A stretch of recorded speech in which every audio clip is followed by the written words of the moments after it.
with another edition of the session I started on proxemics. I hope you're not tired of the word proxemics already, because I just have a little bit more light to shed on the word and the concept of proxemics. And as a recap, let me just take you back to the first session where I introduced the concept and the word proxemics. And if I recall, I had informed all of you about the origin of the word proxemics and what does it stand for. Proxemics again talks about space that we use in our non-verbal communication as well as verbal communication when we are at home, we are working in our job spaces, wherever it is. In the second session, I had spoken a little about the usage of proxemics and the concept of space in the hospitality industry, to be very specific.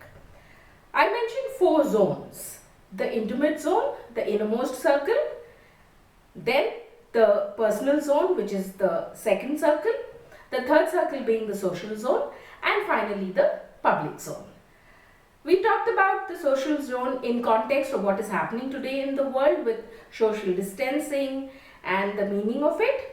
Today we are not using that social distancing to communicate in the real sense of it, but yes, we are communicating to show that we are maintaining a distance between ourselves. I'd like to use today's session to talk a little bit more about the intimate zone. In a very layman's term, the intimate zone is 2 fists away. You could probably say like this: 2 fists away, a person who is with you. So one can actually think about how many people we can allow into that really personal and intimate circle of ours, or that zone of ours. It will surprise us to see that we do spend a lot of our time and we do have a lot of people who step into that intimate zone. I'm probably contradicting myself because on the very first day I told you that we can count the number of people maybe on one hand who we would allow to enter that intimate zone. Yes, I am contradicting myself today when I say there are more people, and I'm going to ratify this statement soon, because while that exists, this too exists. So coming back to that intimate zone, a lot of us and a lot of you watching this video of mine are siblings, your parents, maybe a couple of you are already grandparents and have little kids at home. I just want you to think about one thing. Back in my generation, we probably could not talk a lot about it and educate our children about this, but things have changed for the better a little now, where we can sit down and talk to our children and educate them about intimacy, and more specifically what people would understand is the good touch and the bad touch. The bad touch is when somebody enters our intimate zone and we are not comfortable with it. And the good touch is when somebody is entering that intimate zone and we are okay with it. How does a child distinguish that? I don't want to dwell too much about it because it is a kind of an uncomfortable subject, but I'd like you to think about it and be able to tell your children that when somebody invades that little space of theirs and gives them a hug that they're not happy with, or touches them at a place where they're not happy with, they should speak up and not be scared about it and tell somebody that this is not something I am comfortable with. So that is one aspect of this intimate touch that we experience at home, and it's just not with children, it is to do with us adults also. Some of us communicate very well through touch. I will talk more about this non-verbal communication in further sessions, but for now let me tell you, I'm sure you can think of a number of people in your life, when they're talking to you in a due course of a day, they tend to touch. They might touch your arm maybe a little bit. Some people go to the extent of putting a hand on somebody's thigh when you're sitting down. These are all unconscious gestures for some people, and some people do it consciously, mind you. And the moment this happens, it's an invasion of that intimate zone. And it is up to us as individuals to raise a voice against it or speak up when we don't like it. No, I'm not comfortable with this touch, so please don't do this with me. So that's another aspect of it. But like I said in the beginning of this session, there are places, there are businesses, there are situations where we are entering this intimate zone and we are doing so voluntarily. What am I talking about? For example, healthcare professionals. Sometime or the other, if we've taken a family member or somebody, a friend, to a hospital to be seen by a doctor. And all doctors would probably start by taking a pulse, they're touching you. They're taking they're checking your chest or your back using a stethoscope. All of these are a part of their job. They need to do it.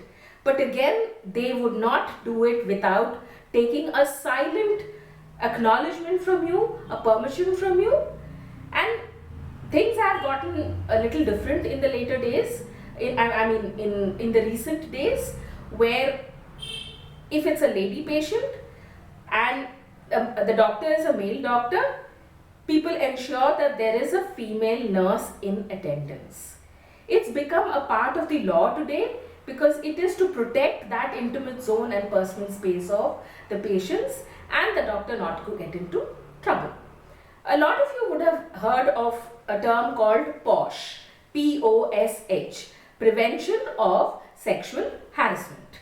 It is a law and every establishment in India, I am very sure of, has to abide by this. There's an act, there's a committee head, just so that, and sexual harassment could be in various forms. I'm not going into that at all.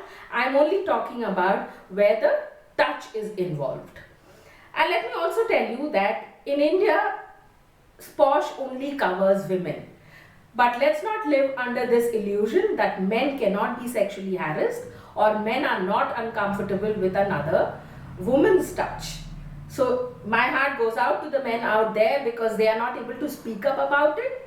But I do know for a fact that many organizations in India have begun to have a clause where if a male is definitely feeling harassed or uncomfortable with somebody, he can speak up about it.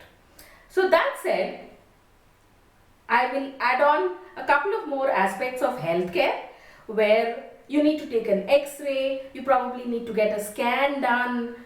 It could be any form of a test where you are required to change into a hospital gown and you're lying vulnerable on a cold table and somebody is doing an ultrasound over there for you.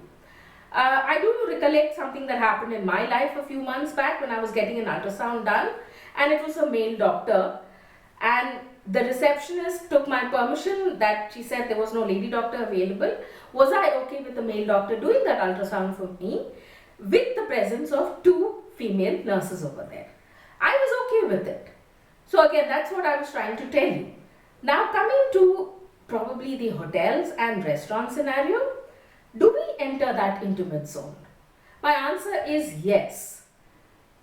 The days were when if a guest had any kind of a defect, let's say for example he was wheelchair bound or he had a visual impairment, they were all called handicapped. Everybody came under a label saying physically handicapped. Then the word became physically challenged. By and large today people talk about disabilities or differently abled. So when it comes to dealing with guests like this in the hotels or the restaurants, there is a definite need for us to be able to enter the intimate zone. For example, if you had a visually impaired or a visually challenged guest standing in front of you, he would require a little bit of touch assistance. But a word of warning, do not enter that intimate zone and touch him without asking for his or her permission. Usually when you guide somebody by touch, you place your hand on this part of the body and guide. Usually by the elbow you are guided. But again, if he's okay with it or she's okay with it, please go ahead and use that touch. There are elderly people who may need help being taken up the steps or entering a lift. There is a term that I learned of pretty recently thanks to a friend of mine. It's called SPAT, S-P-A-T-T, special attention. So anybody who needs special attention, could be a little kid, it could be an elderly person, it could be an injured person. He need not be disabled at all. She may have an injury that is making her limp and you want to go and help her. Each time just remember one thing, just as you like your personal zone not invaded, the other person is also a human being who is very, very protective of their intimate space and personal space. So as long as you stay within those boundaries, take permission and enter the zone, things should be quite okay. And here I'd like to add another simple example that again goes back to what I have experienced in my life.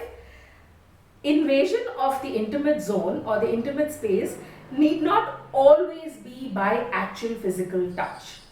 The way a person looks at you, the way somebody actually has that expression on their face kind of just goes through you and you feel as if you've been touched and you cringe. This happened I think more than 20-25 years back. I was pretty young at that time and I had gone to a pub which were not very popular in those days, but they were very crowded where they were. I was wearing this t-shirt which had something written on it. I actually can't even remember what was written on this. And while we were talking to friends, then this gentleman, he kept peering at me like this, and he came to a point where he actually read out what was written on my t-shirt. I can never forget that. I can never shake that feeling off of how invaded I felt at that point of time. And I've actually made it a point to avoid wearing printed t-shirts outside of my house, outside the comfort of my house, just so that nobody comes peering at me like that. This also happened when I was working way back in 1986 and we had to wear name badges. All of us do even today. We have name badges and people tend to read these name badges, but how do you do it without the other person being invaded? I've actually had instances when people have come and tried to read my name badge and I've put my hand up there and I said, "I'm Chaya, how may I assist you?" It is to that extent that the intimate zone plays a major role in our lives. So to sum it up altogether, the intimate zone is our zone, and it is something that we all protect with all that we have, yet it comes into play when we are communicating with people. The personal zone, which we say is a handshake away, that handshake away space is something we are pretty okay with and comfortable with. The social zone, which is about 3.5 to 4 feet and more, is when we are interacting with people. Imagine yourself standing in a party with a drink in your hand and a lot of people around you. Maybe half of them you don't know and you're trying to strike up a conversation with them. That's where the social zone comes into play. Very few of us would find ourselves in a public zone where we are addressing a large gathering of people. That's why I'm not going to dwell upon that too much. And since I started off this whole series of videos based on non-verbal communication, you can look forward to my next sessions, which will be an extension with further topics. And to leave you with a little hint, I'm going to be talking about paralanguage and a little bit of body language. And I'm sure people are going to be hitting the Google button to find out what paralanguage is. So let's wait. Thank you very much. Stay safe.